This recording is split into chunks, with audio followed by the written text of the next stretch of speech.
Hello, I'm Richard with EV4U, and in this video we're going to do a review and update of this 2023 Continental cargo trailer conversion. Now, if you watched one of the original videos where we stripped the interior and gave this thing a good inspection, not real impressed with the overall quality of the Continental cargo trailer, but I must say that after 2 years of service that it's been on the road, we've actually occupied it for about 10 months of the last 2 years. Thing is done well. No complaints really. But let me show you the things that we've added, pro or con. We'll start off on the exterior here. One of the first things I did was replace the original Chinese tires with these Goodyear Endurance trailer tires. They have worn very well, not just a statement on the tires, but it's a statement on the fact that the axle alignment and everything has been good. So pleased with that. You'll note that I have an aftermarket TPS system on here, and I've had these since 2015. I had them on my fifth wheel trailer, and when I sold the trailer we kept them, and so I've got 8 of them, 4 on the trailer, 4 on the truck, and they monitor the tire temperature and pressure, and I've been very pleased with those. Something else that I did right away on the exterior was I added these 2 light bars across the back up above the door, and they're tied in with the brake and turn signals. So they're not part of the tail lights, running lights. They're only illuminated with the turn signals and the brakes, as well as the ones that came on the trailer. It just really makes you stand out. So if there's something behind you, people can see, because this is higher than most vehicles. I think it's something that should be standard on most trailers of this type. Another thing I noticed as I'm talking here, that's a mount for my cell booster antenna, and I just screw the antenna on here, pull this, tilt it up when we go to use it. That has worked out really well.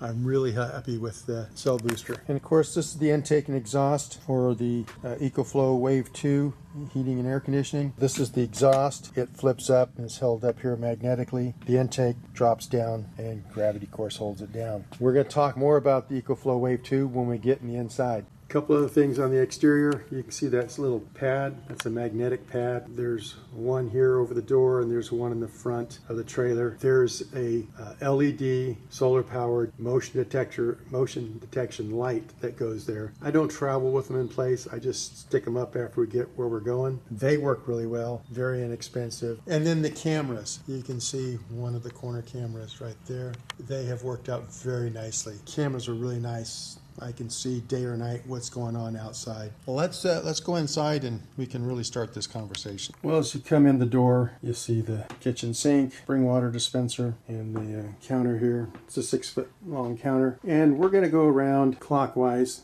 And so we're going to start from here and go around.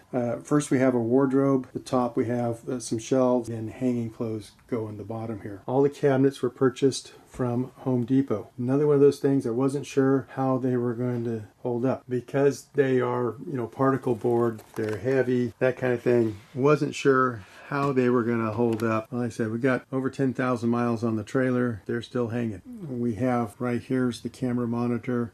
Underneath the cabinet we've got Levelmate Pro. Not real stoked about it because it's slow to respond. It works, but it's just slow. And moving down, so in this drawer in the lower cabinet here, we've got a dual element induction cooktop. Another item I'm very pleased with. Works really well. So as I've mentioned in other videos, we have 3 battery packs in this trailer. Actually 4, if you include the EcoFlow Wave 2 auxiliary battery. So there's one that's in the bottom of the wardrobe here. It consists of 2 SOK 206 amp hour batteries in parallel. In the bottom here, which I'll show you in a second, there's 4 Battleborn 100 amp hour 12 volt batteries in parallel.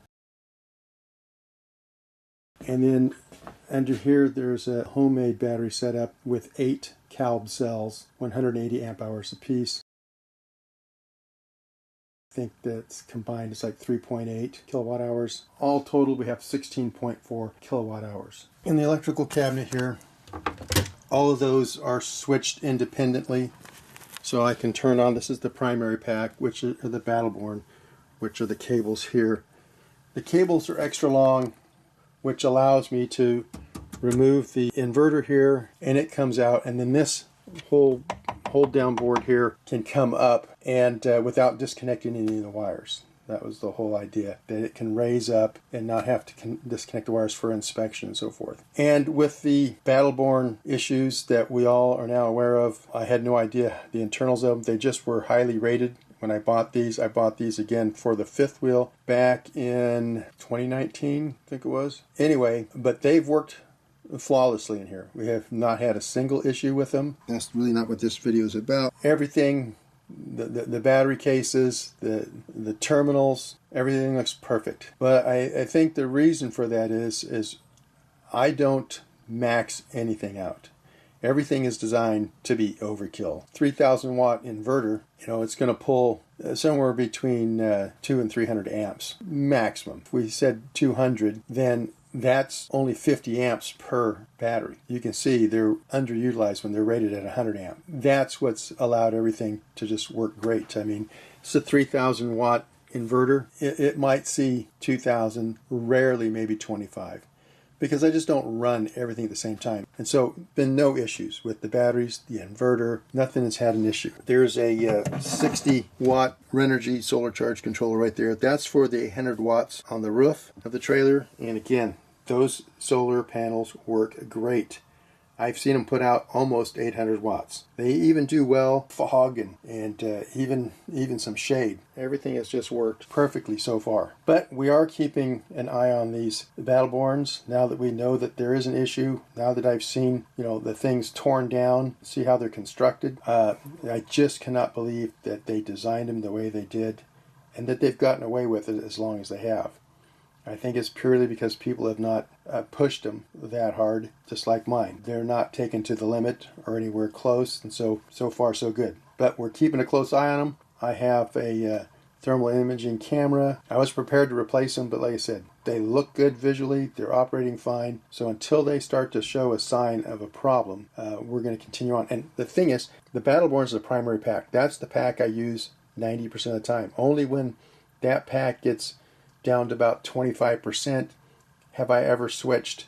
And then my number 2 pack are the SOKs, and then the Calbs have been number 3. Well, this is the one in the electrical cabinet there. That was a 60 amp solar charge controller. This is a 100 amp solar charge controller, and the reason for that is I've got 1600 watts at 12 volts on the bed of the truck, and so needed this in order to handle that size of an array running at that voltage. All of the Renogy projects have been perfect. Let me talk about something I'm not happy with, and that's these cushions. These cushions were found and purchased because of the dimensions. So one side of the trailer, the seat is 42 inches long, and the other side is 52 inches long. I'm trying to find, off-the-shelf cushions like that. These are the only ones I found, I believe. And if you look at the photos, they're very thick, comfortable looking. In reality, they're marginal comfort, and they're not very thick. So not happy with those. These window coverings have been an excellent addition. They are reflective on one side and black on the other. We have the reflection going out, but we leave them covered when we're traveling.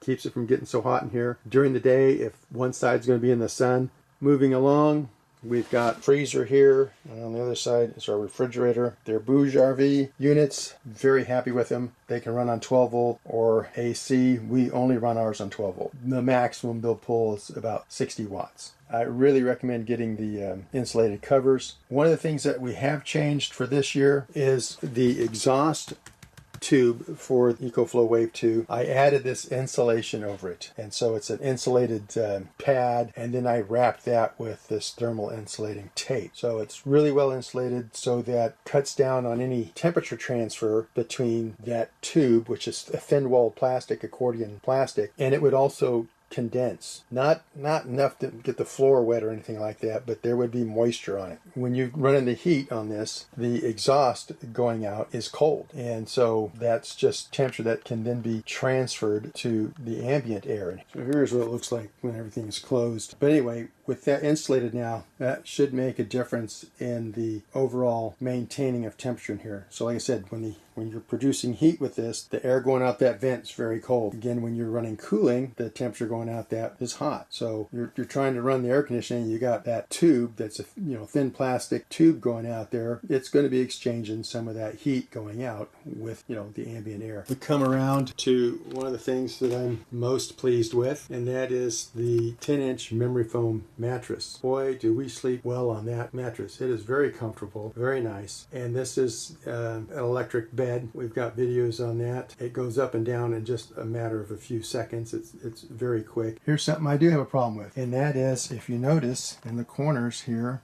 there's also some other little spots you'll see. We've got yellowing. I used Behr paint from Home Depot. Just not pleased with it. It says primer and paint all in one. It didn't do well. Plywood has a lot of tannic acids in it, and that's what turns yellow. That's what causes the yellow, is the tannic acids in the wood. And so to be fair to Behr paints, this was their bottom of the line. The $30 a gallon stuff. I've got $60 a gallon stuff now that's going to replace this. But first, they're all going to be sealed, stain lock sealer, be sealed, and then painted with the good paint. It didn't do it the first season so much. It's just this last year it started to come out. Going to redo the paint. Let's keep on moving clockwise. So again, Home Depot cabinets, they've been holding up okay. No complaints.